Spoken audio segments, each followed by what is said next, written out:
Berikut Pak, buka kabar sehat. Sehat. Alhamdulillah. Alhamdulillah pada kesempatan malam hari ini puja dan puji syukur kita panjatkan kepada Allah Subhanahu wa taala yang masih memberikan kepada kita berbagai macam kenikmatan, masih memberikan kepada kita kesehatan sehingga kita masih diizinkan oleh Allah Subhanahu wa taala untuk melangkahkan kaki kita, mengayunkan tangan kita menuju tempat yang istimewa, yaitu menuju salah satu rumah daripada rumah Allah Subhanahu wa taala. Mudah-mudahan langkah kaki kita, ayunan tangan kita bernilai ibadah di sisi Allah Subhanahu wa taala.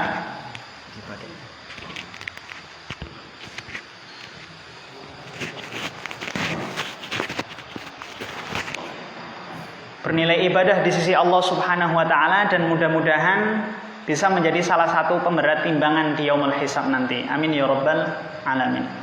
Shalawat dan beriringkan salam mudah-mudahan senantiasa tercurah limpahkan kepada suri tauladan kita, uswah hasanah kita, penutup para nabi dan para rasul, beliaulah Nabiullah Muhammad sallallahu alaihi wasallam. Begitu pula dengan para keluarganya, para sahabatnya, para tabi'in, tabi'ut tabi'in, dan orang-orang yang senantiasa istiqomah mengikuti ajaran Islam serta menghidupkan sunnah-sunnah beliau. Dan mudah-mudahan Bapak Ibu sekalian, kita yang berada di sini termasuk daripada orang-orang yang senantiasa istiqomah mengikuti jalan beliau. Dan mudah-mudahan kita dijadikan oleh Allah Subhanahu wa taala sebagai umatnya yang setia, umatnya yang merindukan syafaatnya, umatnya yang mencintai ilmu. Sehingga nantinya Allah Subhanahu wa taala akan memberikan ketenangan di dalam hati kita dan melimpahkan berbagai macam rahmat kepada kita. Majtama'a qaumun fi baitin min buyutillah yatluna kitaballah wa yatadarasunahu bainahum illa nazalat alaihimus sakinah wa ghasyiyatuhumur rahmah wa haffathumul malaikah wa dzakarahumullahu fi man 'indah. Majtama'a qaumun, tidaklah berkumpul suatu kaum fi baitin min buyutillah, di rumah dari rumah-rumah Allah, termasuk di masjid, di musalla dan di tempat-tempat lainnya. Yatluna kitaballah, membacakan ayat-ayat Allah, membacakan kitab Allah, wa yatadarasunahu bainahum, kemudian mempelajari isinya, mempelajari kandungannya, mempelajari hukum-hukumnya, baik yang terkait dengan keyakinan seperti akidah ataupun yang terkait dengan etika moral ataupun akhlak maupun yang terkait dengan ibadah. Illa nazalat alaihimus sakinah, kecuali Allah Subhanahu wa taala akan menurunkan kepadanya ketenangan. Wa ghasyiyatuhumur rahmah, dan rahmat kasih sayang Allah Subhanahu wa taala akan meliputinya. Wa haffathumul malaikah, kemudian malaikat akan menaunginya. Wa dzakarahumullahu fi man 'indah, dan Allah Subhanahu wa taala akan menyebutkan namanya di depan para makhluk-makhluknya. Tidak apa-apa kita tidak terkenal di dunia, tetapi kita terkenal di langit. Kita terkenal di penduduk langit. Dan mudah-mudahan kita semuanya yang berada di sini menjadi orang-orang yang mencintai ilmu.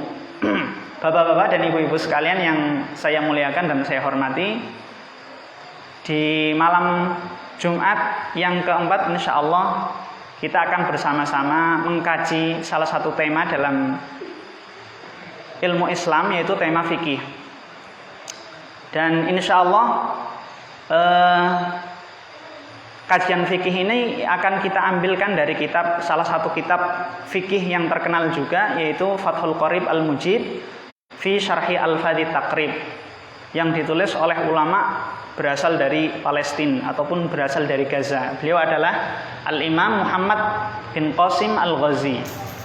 Terus kitab Fathul Qorib ini sebenarnya adalah merupakan penjelasan ataupun syarah dari kitab tipis, kitabnya tipis yang bernama Matan Ghayah wa Taqrib. Nah, kitab Matan Ghayah wa Taqrib ini ditulis dening ulama yang berasal dari Asbahan ataupun berasal dari Basra.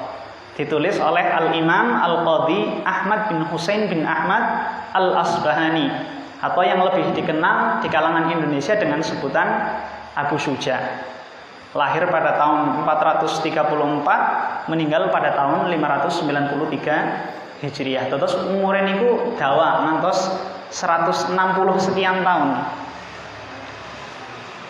Nah, kemudian kitab yang tipis ini banyak mendapat sambutan dari para ulama-ulama, sehingga kitab yang tadinya tipis dijelaskan, diberikan syarah, dan banyak sekali syarah-syarahnya. Tetapi yang paling masyhur ataupun yang menjadi referensi-referensi para ulama itu paling tidak ada 4. Sing pertama nggih niku kitab Tuhfatul Labib ingkang ditulis dening ulama Al-Imam Ibnu Daqiq Al-Aid, dan ini merupakan salah satu penjelasan pertama dari ulama mengenai buku Matan Ghoyah wa Taqrib.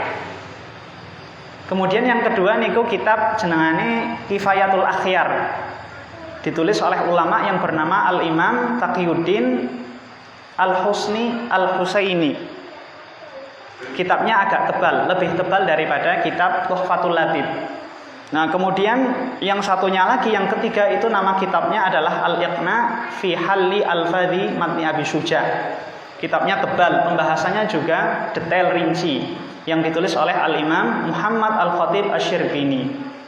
Dan yang keempat, nggih niki kitab Fathul Qorib Al-Mujib yang ditulis oleh Al-Imam Muhammad bin Qasim Al-Ghazi. Kenapa kita pilihkan kitab Fathul Qorib? Karena memang pembahasannya tidak terlalu panjang, kemudian ringkas, dan juga mudah untuk dipahami.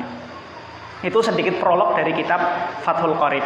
Kemudian biografi penulis ataupun Muhammad bin Qasim Al-Ghazi ini berasal dari Gaza. Seperti namanya, Al-Ghazi itu nisbat kepada kota yang berada di Palestina, yaitu kota Gaza. Nah, Muhammad bin Qasim Al-Ghazi niki lahir tahun 859 Hijriah. Dari kecil memang sudah cinta dengan ilmu agama, senang ngaji, sehingga ketika masih umurnya belia, dia sudah menghafalkan Al-Quran. Nah, kemudian setelah menghafalkan Al-Quran, kemudian menghafalkan beberapa kitab-kitab, akhirnya di umur 22 tahun, tepatnya pada tahun 881, beliau hijrah menuju Mesir, di kota Kairo. Akhirnya di sana bertemu dengan para ulama, belajar di sana, sampai akhirnya menjadi ulama besar dan wafat di Kairo pada tahun 918 Hijriah. Bapak-bapak, ibu-ibu ingkang kawula hormati, kita langsung saja memasuki pembahasan fikih pada kesempatan malam hari ini. Kita bacakan dari kitab Fathul Qorib.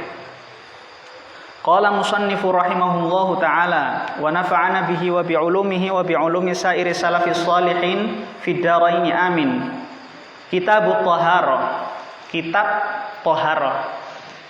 Biasanya para ulama, khususnya ulama ahli fikih, niku pembahasan yang paling pertama dibahas dalam kitab-kitab fikih biasanya adalah Thaharah, ataupun kitab yang berkenaan dengan bersuci.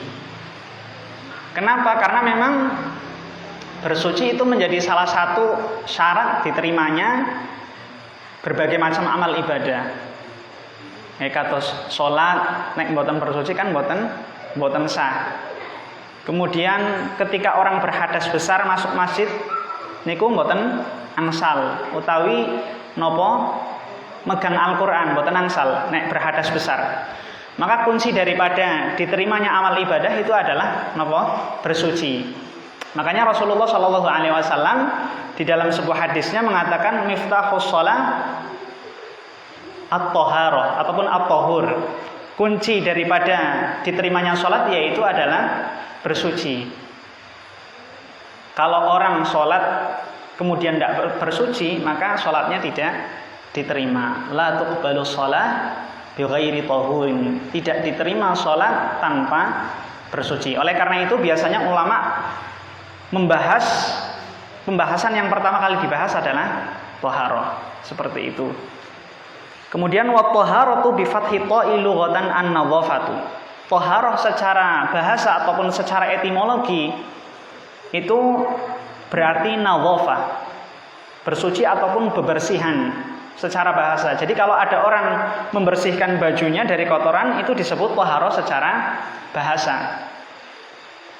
Makanya dalam ayat Al-Qur'an itu ada wa thiyabaka fatahhir, dan pakaianmu hendaklah kamu bersihkan.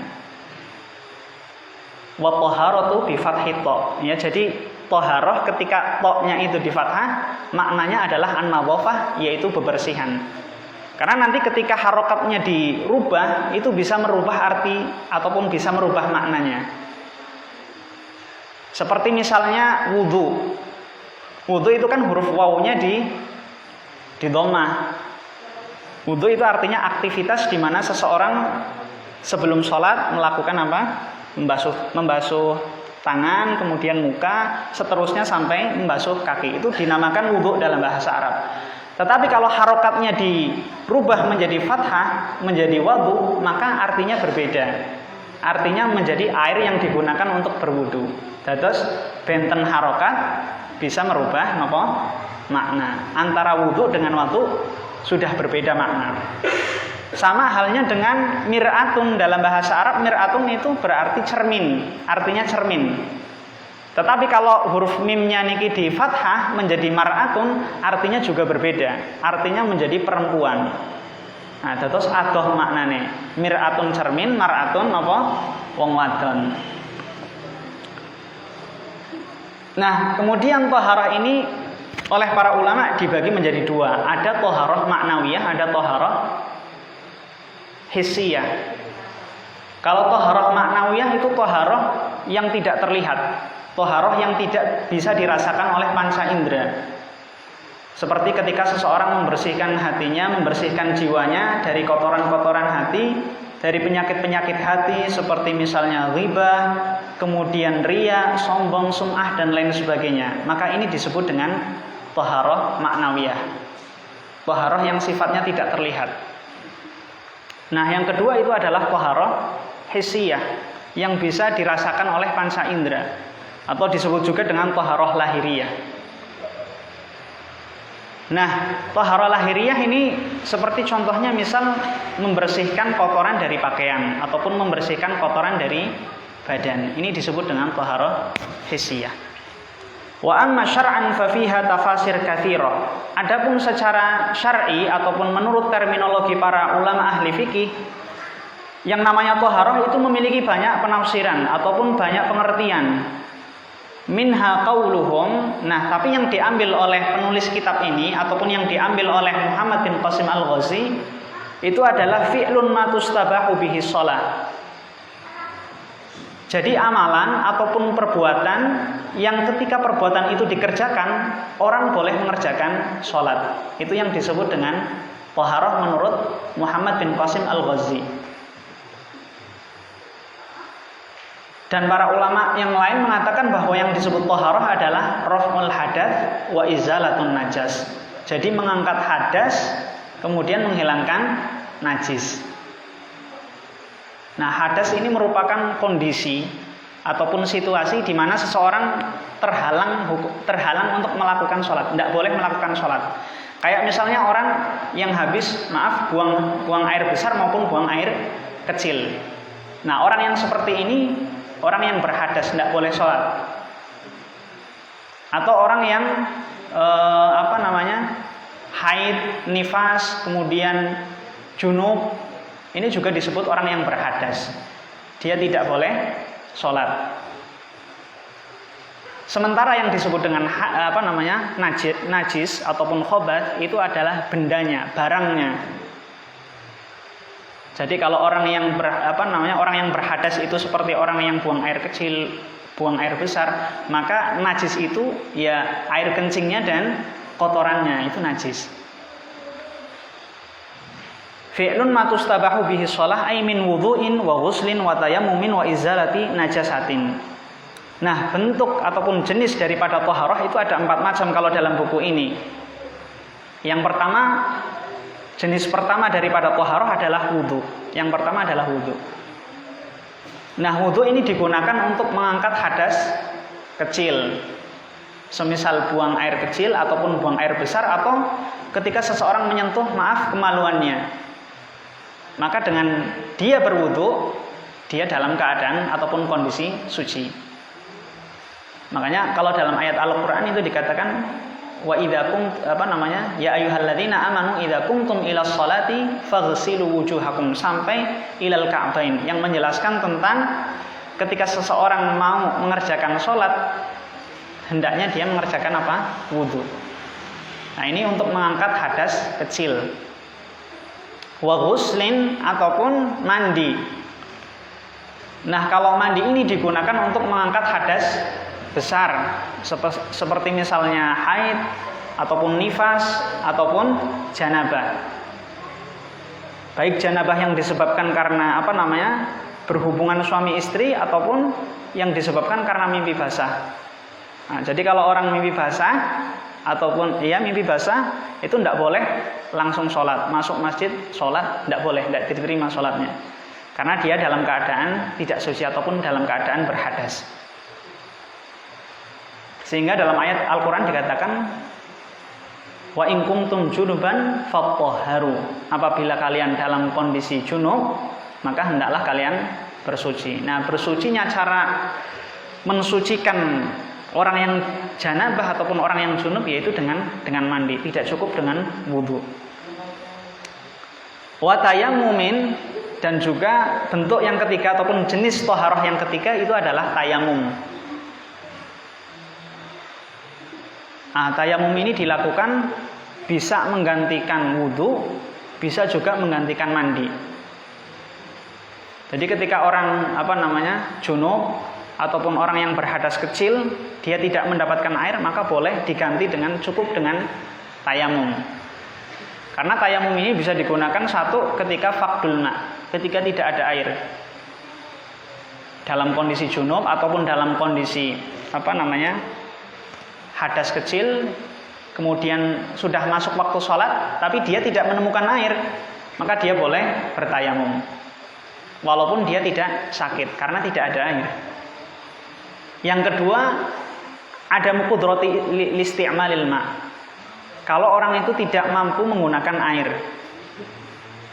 Kalau misalnya orang sakit, kemudian berwudu dengan air tambah sakit, maka dia mendapatkan keringanan untuk bertayamum. Bapak-bapak, ibu-ibu sekalian yang mudah-mudahan senantiasa dirahmati oleh Allah Subhanahu wa taala, ada kisah yang menarik sekali berkenaan dengan salah seorang sahabat Nabi. Terus enten sahabat Nabi yang dia kepalanya terluka. Kepalanya terluka, kemudian ketika dia tidur, kemudian mimpi basah, ihtilam, mimpi basah. Karena kondisinya sangat dingin, akhirnya dia ingin berkonsultasi kepada sahabat Nabi yang lain. Ketika bertanya kepada sahabat yang lain, sahabat ini bertanya, hal tajiduna li rukhsatan litayammumin? Apakah saya mendapatkan rukhsah untuk bertayamum?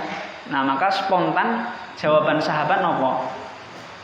Sahabat yang ditanya, beliau mengatakan, ma najidu laka rukhsatan litayammum wa anta taqdirul ma.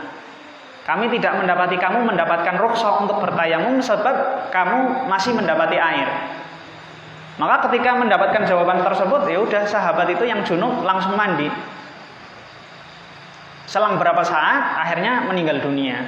Ya, karena dia sedang luka, kepalanya luka, kemudian mandi, meninggal dunia. Maka hal kejadian ini dilaporkan kepada Rasulullah SAW. Nah, setelah dilaporkan kepada Rasulullah, apa yang dikatakan oleh Rasulullah? Qatalahumullah ala sa'alu idza lam ya'lam. Sesungguhnya orang tadi itu telah menyebabkan orang lain meninggal. Celakalah bagi orang tersebut, kenapa orang yang bertanya kemudian dijawab sementara dia tidak mengetahuinya. Nah, ini bahayanya kalau kita tidak belajar fikih. Ketika mungkin kita sakit ataupun kita dalam kondisi yang mendapatkan rukhsah, kemudian kita malah mandi ataupun berwudu yang membahayakan kita, ini malah membahayakan diri kita. Kita mendapatkan keringanan untuk melakukan tayamum. Nah, insya Allah pembahasan tayamum ada pembahasannya di dalam kitab ini. Dan pernah terjadi bapak-bapak ibu sekalian, itu ada sahabat Nabi yang bernama Ammar bin Yasir. Ammar bin Yasir ini dalam kondisi junub. Kemudian ketika dia mencari air tidak ketemu, akhirnya dia tayamum. Tetapi karena dia tidak tahu cara tayamum, akhirnya apa yang dilakukan oleh Ammar bin Yasir? Tamarragtu fis sa'idi kama tamarraga ad-dabah. Dia guling-guling di pasir, di debu sebagaimana hewan-hewan yang bergulingan di debu. Maka ketika itu Rasulullah Shallallahu alaihi wasallam tertawa. Apa yang dikatakan oleh Rasul? Innama yakfika an tasna hakadza. Sesungguhnya kamu cukup melakukan hal yang seperti ini, sambil Rasulullah Shallallahu alaihi wasallam menepukkan kedua tangannya kemudian menyapunya ke muka dan tangan. Nah, ini jenis yang ketiga ya, tayamum. Kemudian yang keempat adalah wa izalati najasatin, dan menghilangkan najis. Nah, yang tiga tadi, wudu, kemudian mandi, kemudian tayamum, itu digunakan sebagai alat ataupun digunakan untuk mengangkat hadas. Sementara yang terakhir, yang nomor 4, itu digunakan untuk menghilangkan najis. Bapak-bapak, ibu-ibu ingkang kawula hormati. Kemudian yang selanjutnya amma tuharatu bidhammi fasmun li baqiyatil ma. Nah, ini kalau toharoh menggunakan fathah toknya itu artinya an-nadhafah ataupun kebersihan. Sementara kalau huruf toknya ini di dhammah itu artinya ismun li baqiyatil ma. Nama yang disematkan kepada sisa air. Atau sisa air dalam bahasa Arab disebut tuharoh. Kalau toharoh itu kebersihan, kalau tuharoh ismun li baqiyatil ma. Nama yang disematkan kepada sisa air. Nah, setelah penulis di sini menjelaskan tentang pengertian daripada toharoh, penjelasan daripada kebersihan ataupun bersuci, kemudian dilanjutkan dengan anwa'ul miyah, macam-macam air. Walamma kana al-ma'u alatan lit-toharoh istatrada al-musannifu li anwa'il miyah. Nah, ketika kita mengetahui bahwasanya air merupakan media ataupun sarana untuk bersuci, baik untuk berwudu maupun mandi, maka di sini penulis memperpanjang lebar ataupun merinci macam-macam air. Ada berapa itu macam air? Maka di sini dijelaskan faqala al-miyahu allati yajuzu ay yasihhu at-tathhiru biha sab'u miyahin. Air yang boleh digunakan untuk bersuci ataupun air yang bisa digunakan untuk bersuci itu ada 7 air. Yang pertama ma'us sama. Nah, yang pertama air yang bisa digunakan untuk bersuci adalah air langit. Maksudnya ay an-nazil minha wa huwal matar. Yang dimaksud adalah air yang turun dari langit ataupun disebut juga dengan air hujan. Nah, maka para ulama berdalil dengan firman Allah Subhanahu wa taala dalam surat Al-Anfal, wa yunazzilu 'alaikum minas sama'i ma'an liyutahhirakum bihi. Dan Allah Subhanahu wa taala menurunkan kepada kalian dari langit, menurunkan apa? Ma'an, air. Fungsinya untuk apa? Liyutahhirakum bihi. Untuk bersuci, untuk liyutahhirakum bihi, agar kalian bersuci bihi dengan air hujan tersebut. Nah, ini menunjukkan bahwa air hujan merupakan air yang suci lagi mensucikan. Bukan hanya suci tapi mensucikan. Bisa digunakan untuk bersuci. Karena tidak semua air yang suci itu bisa digunakan untuk bersuci. Kemudian yang kedua, macam yang kedua adalah wahwa al-matar. Ma'ul bahri, air laut.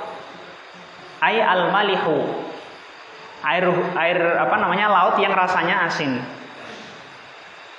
Nah, alasan ulama mengatakan bahwa air laut ini dapat dijadikan media untuk bersuci apa? Karena ada hadis yang diriwayatkan oleh Abu Hurairah. Ketika itu ada seseorang yang sedang mengadakan perjalanan menggunakan kapal. Orang tersebut sebenarnya membawa air, tetapi mungkin kalau dipakai untuk berwudu, mereka akan kehausan.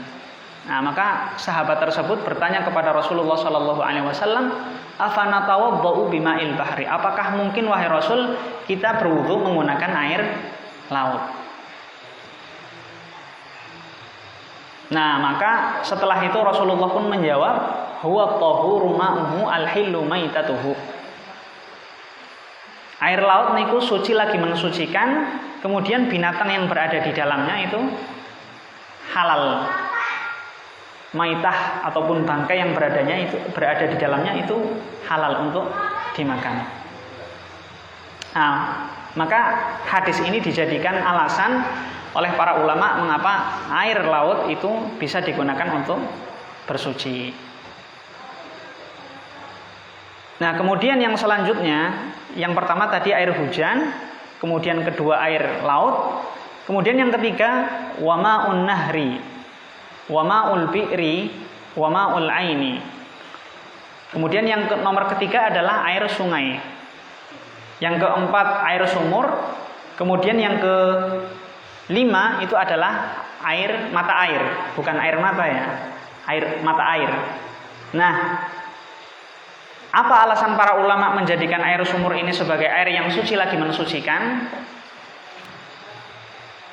Yaitu hadis dari Rasulullah SAW. Jadi ada sahabat yang bertanya kepada Nabi mengenai sumur Budha'ah. Jadi orang-orang biasa di situ ada hewan yang minum dari air sumur tersebut. Kemudian para sahabat bertanya kepada Nabi SAW tentang hukum air yang berada di sumur tersebut. Maka Rasulullah mengatakan, al-ma'u tahurun la yunajjisuhu syai'un. Pada hakikatnya air itu suci. La yunajjisuhu syai'un, tidak bisa dibikin ataupun tidak bisa dibuat najis selama air itu kadarnya banyak, kemudian tidak merubah warna, rasa dan baunya. Nah, ini yang menjadikan para ulama mengatakan bahwa air sumur merupakan air yang suci untuk digunakan berwudu ataupun mandi. Nah, termasuk di dalamnya yaitu ada air sungai dan air mata air.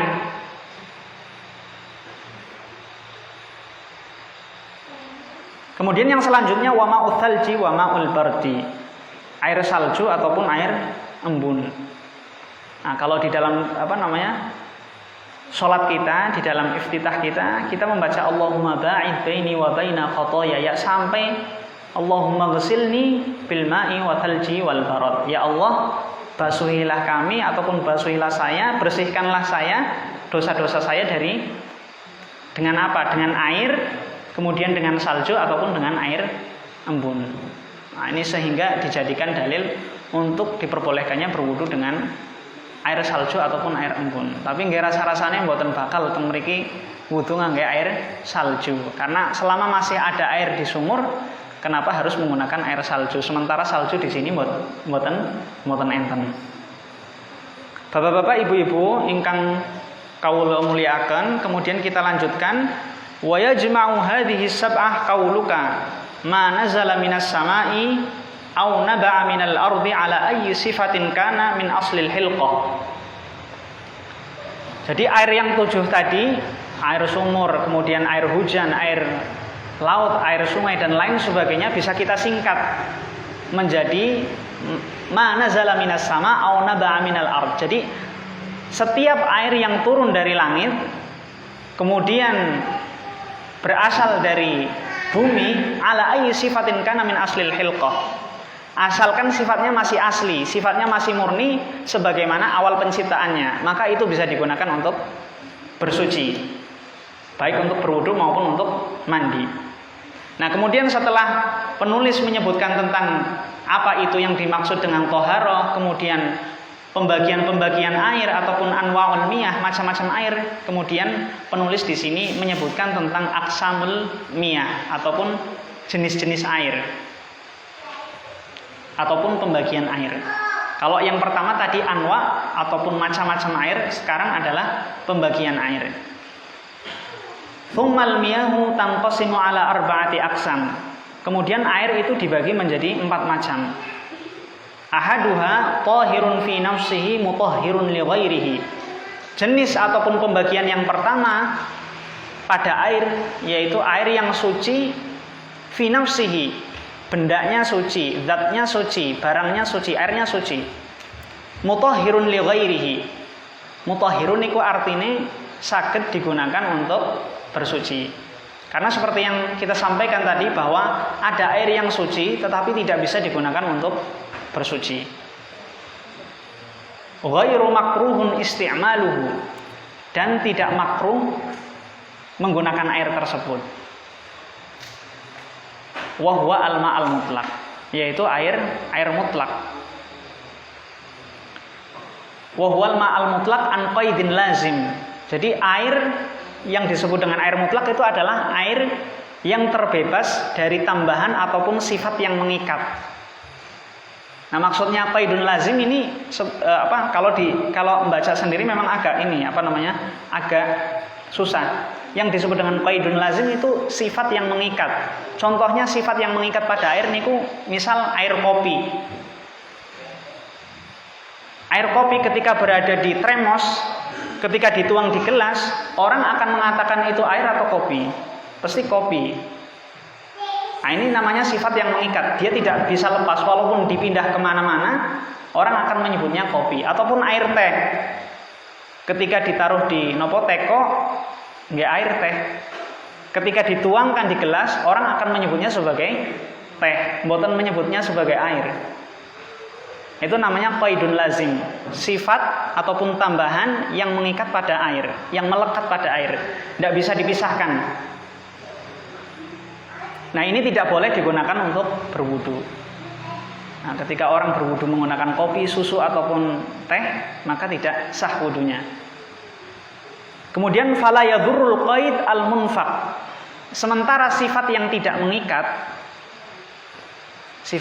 mengikat ataupun tambahan yang tidak mengikat ataupun tidak melekat pada air, maka itu boleh digunakan untuk berwudu ataupun digunakan untuk mandi. Seperti misalnya air sumur.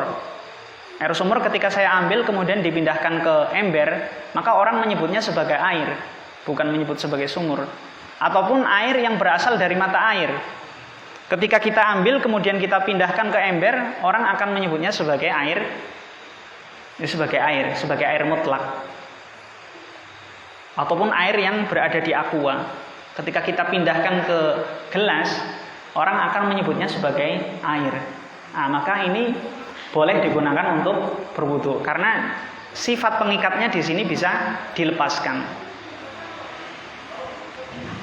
Kemudian yang selanjutnya itu tadi jenis yang pertama ataupun pembagian yang pertama. Kemudian pembagian yang kedua, watsani tahirun fi nafsihi mutahhirun li ghairihi makruhun isti'maluhu.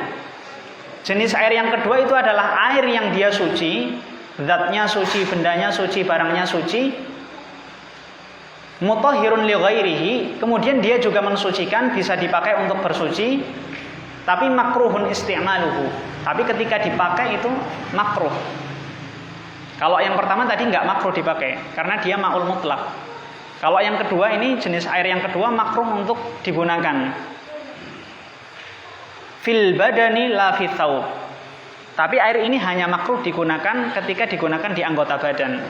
Kayak seperti untuk mandi, kemudian untuk wudu, ini makruh hukumnya. Tetapi kalau untuk menghilangkan najis di pakaian, niku mboten makruh. Contohnya napa? Wa huwa al-ma'al musyammas. Contohnya adalah air musyammas. Air musyammas ini merupakan air yang terkena terik sinar matahari yang panas. Kemudian airnya ini berada di bejana. Bejana yang terbuat dari bahan-bahan logam seperti besi, kemudian mungkin aluminium ataupun yang lain yang ketika terkena panas matahari bisa menyebabkan penyakit. Nah, alasan para ulama memakruhkan menggunakan air musyammas ya ini karena yusabbibu marad al-baros, bisa menyebabkan penyakit kulit. Sehingga para ulama memakruhkannya. Karena ketika besi ataupun bejana yang terbuat dari besi kemudian sudah lama berkarat terkena sinar matahari maka bisa menimbulkan penyakit. Oleh karena itu para ulama memakruhkannya. Nah, pernah Imam Ar-Rafi'i itu mengatakan bahwa Sayyidah Aisyah radhiyallahu anha itu hendak menggunakan air musyammas. Kemudian oleh Rasulullah SAW dilarang supaya tidak menggunakan air musyammas. Dan Rasulullah mengatakan, "Man ightasala bima'in musyammasin fa asabahu wadahun fala yalumanna illa nafsah. Barang siapa yang mandi ataupun barang siapa yang membasuh anggota tubuhnya dengan air musyammas, dengan air yang terkena sinar matahari yang ditaruh di bejana terbuat dari besi, fa asabahu wadhun, kemudian dia terkena penyakit kulit, misalnya gatal-gatal ataupun penyakit belang-belang, fala yalumanna illa nafsah, maka janganlah dia menyalahkan kecuali menyalahkan dirinya sendiri.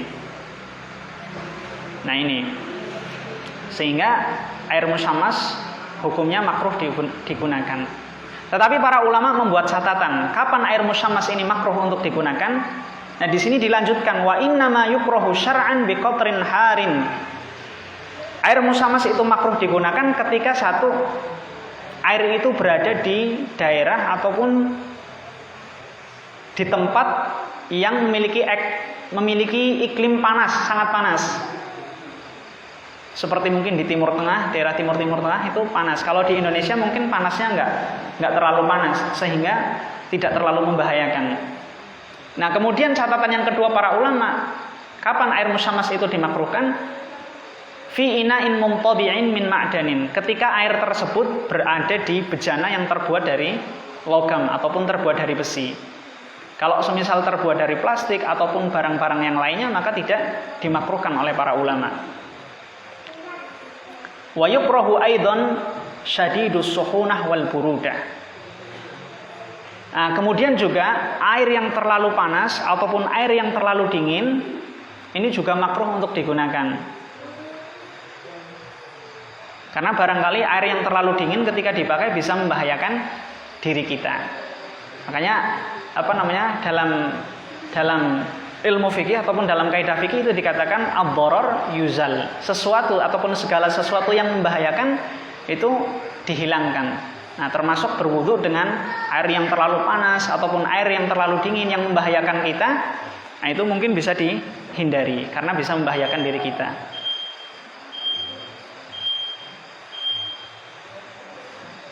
Nah itu jenis air yang kedua. Yang pertama tadi adalah air yang suci, mensucikan, kemudian tidak dimakruhkan menggunakannya. Yang kedua air yang suci, mensucikan, tetapi makruh untuk digunakannya. Mungkin itu saja yang dapat kita sampaikan pada kesempatan malam hari ini. Mudah-mudahan menjadi ilmu yang bermanfaat dan berkah. Kurang dan lebihnya kami mohon maaf. Aqulu qouli hadza astaghfirullah li wa lakum. Wassalamualaikum warahmatullahi wabarakatuh.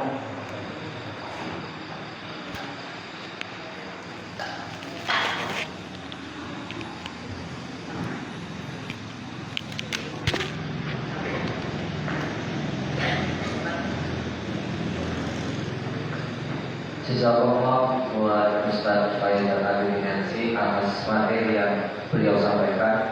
Semoga menambah khazanah keilmuan kita dan bermanfaat buat diri kita sendiri maupun orang yang berada di sekitar kita. Menuju acara yang ketiga yaitu lain-lain atau sesi tanya jawab. Mungkin dari para jemaah ada yang ingin ditanyakan.